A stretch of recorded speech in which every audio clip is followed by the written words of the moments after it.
morning, Dr. Crumpton. How you doing today? I'm doing fine. Thank Yeah. you. Yeah, I seen you coming through the door a few minutes ago with Starbucks coffee, and I'm like, Terry, where's my Starbucks? Well, if you need a cup, I can get you one. There's still some in the box. So, No, I get one a little later. Hey, just sitting down and chat with you this morning. Give me a reason why you decided to retire and go play golf. well, playing golf is part of the plan, Terry, but really, over the last year or so, I've had, a few health issues that kind of reminded me that I may look young, but I'm not. And so, that when that happens, you start thinking about your future and what you want to do, and I have a great family, and I want to spend time with my family. So they've put up with a lot over the last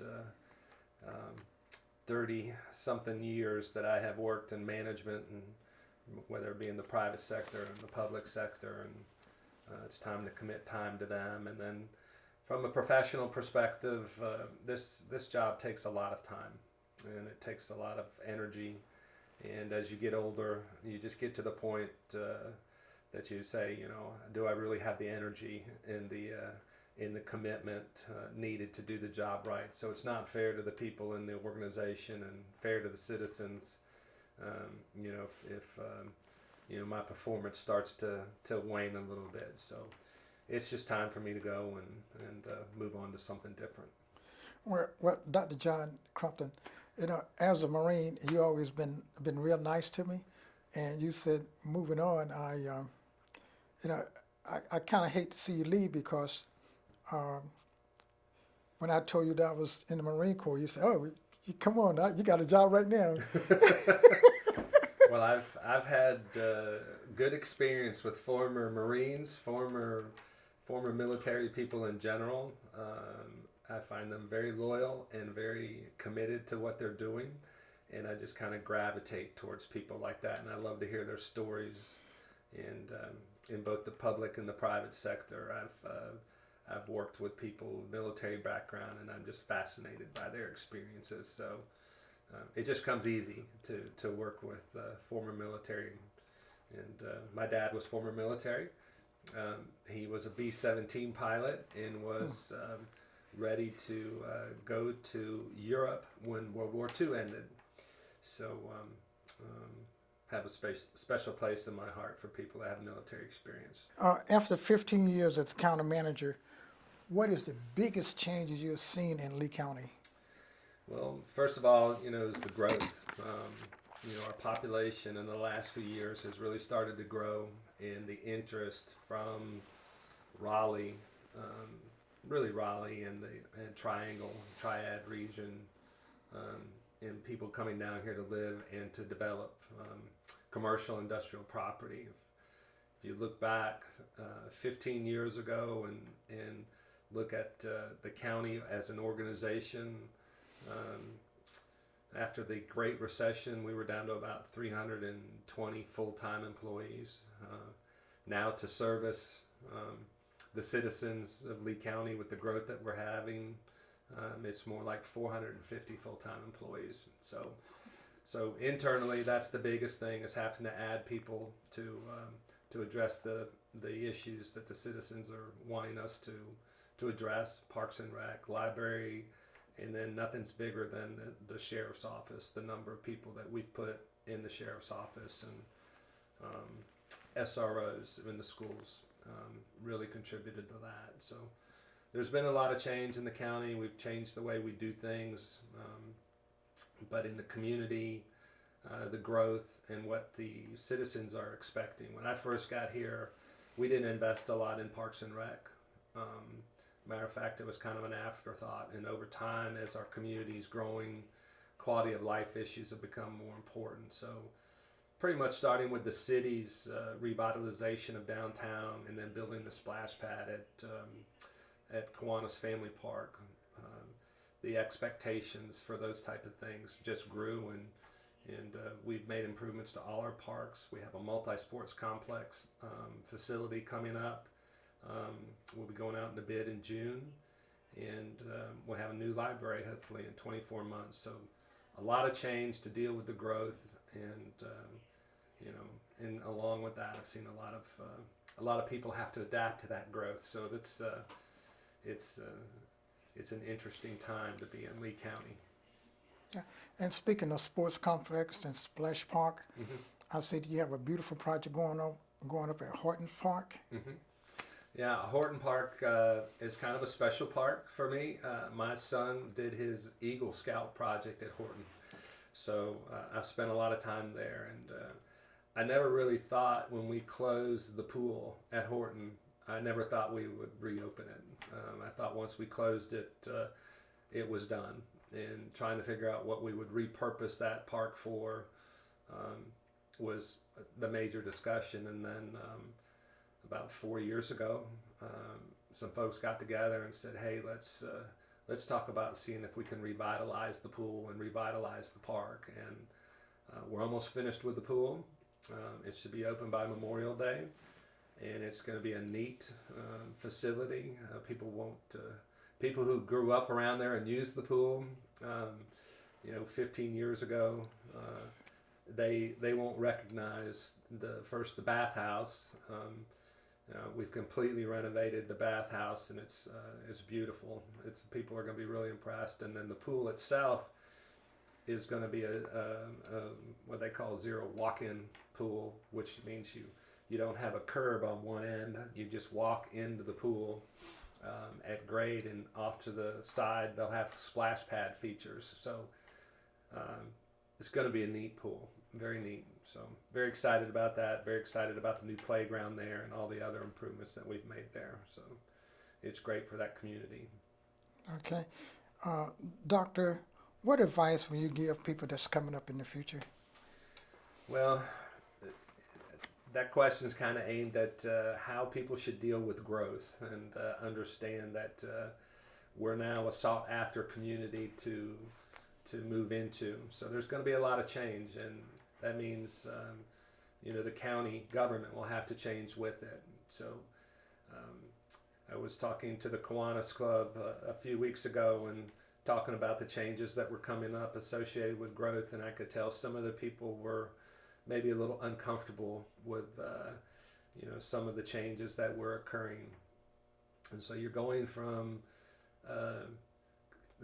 kind of almost overnight, in the last few years overnight, you're going from a rural community in the northern part of the county to now really an urban sprawling community. So the city is expanding and it's becoming more urban. So the northern part of the county, especially along US 1 and the bypass, will see tremendous growth in the next 10 to 15 years. And so it's going to change. And so the people who are used to this, sleepy rural community, it's not a sleepy rural community anymore.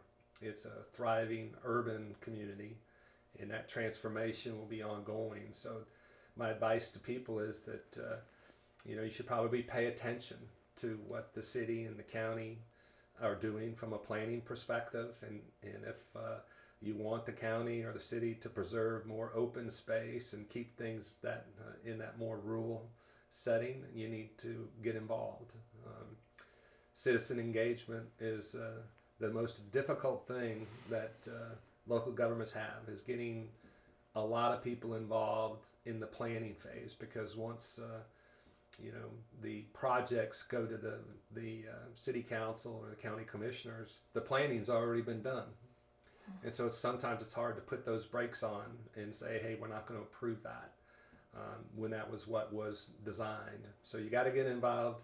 My advice is to the citizens, get involved when the design is going on.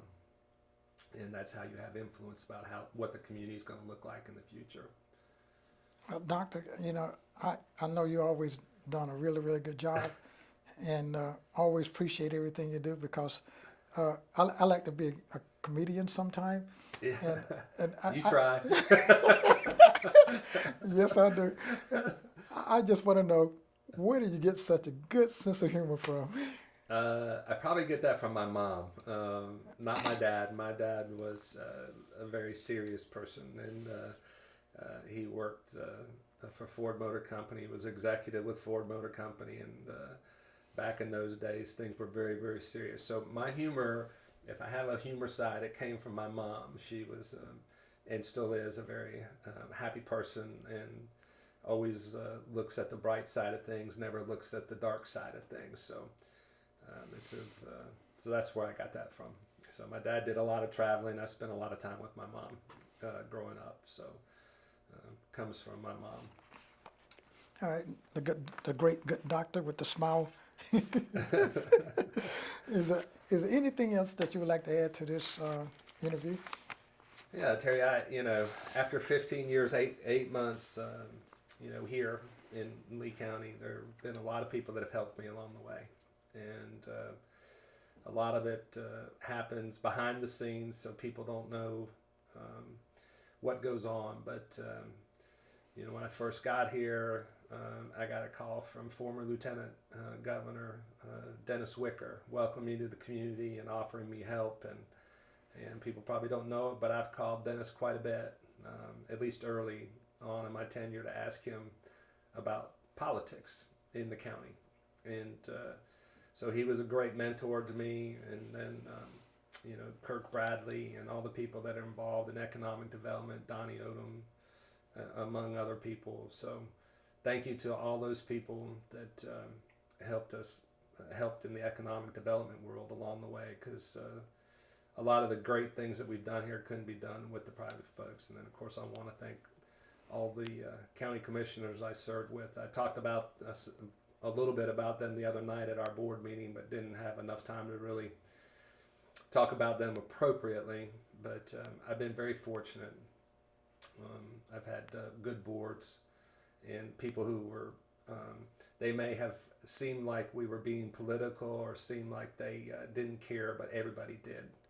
And sometimes you get people on your boards that, are on there for wrong reasons, but pretty much all 22 that I worked for are on this board for the right reasons. They ran for the right reasons, which was to help the community. It was never really about them. It was about what they could do to help. So that made my life easier. And then wanted to say thank you to the staff. I did that yesterday at my last department head meeting, but people think I've done, I got a resolution from the city last night and from the county Monday night, and they list all these accomplishments. I didn't do any of it by myself.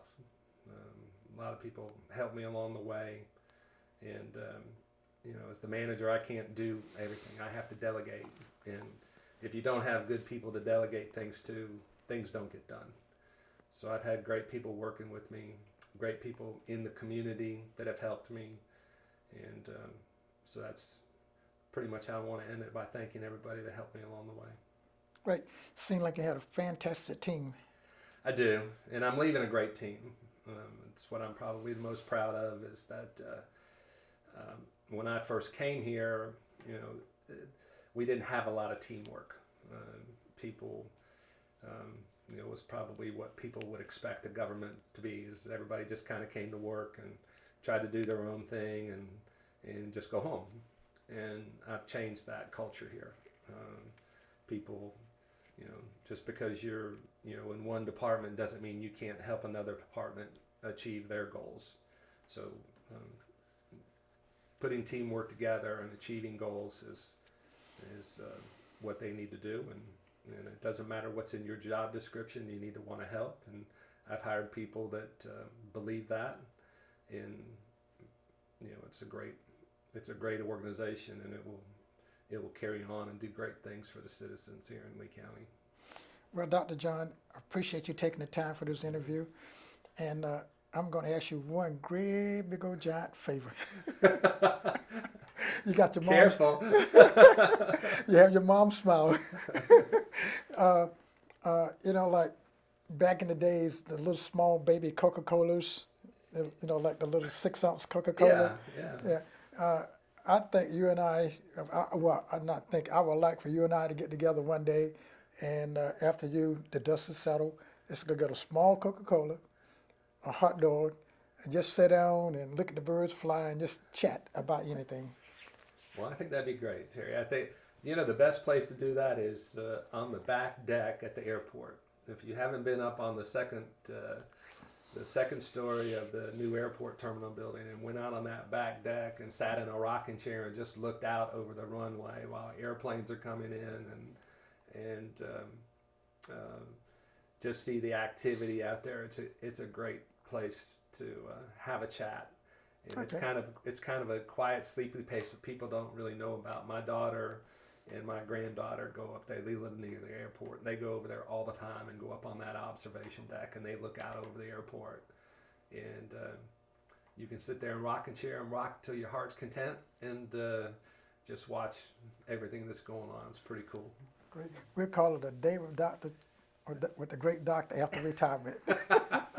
I'll look forward to it, Terry. Hey, it's been a pleasure talking to you. And thank you, sir. yeah, let's get together at the airport and sit back, relax, and let the day go by. Have a nice day, and thank you so very much again. All right, thank you, Terry. Appreciate it.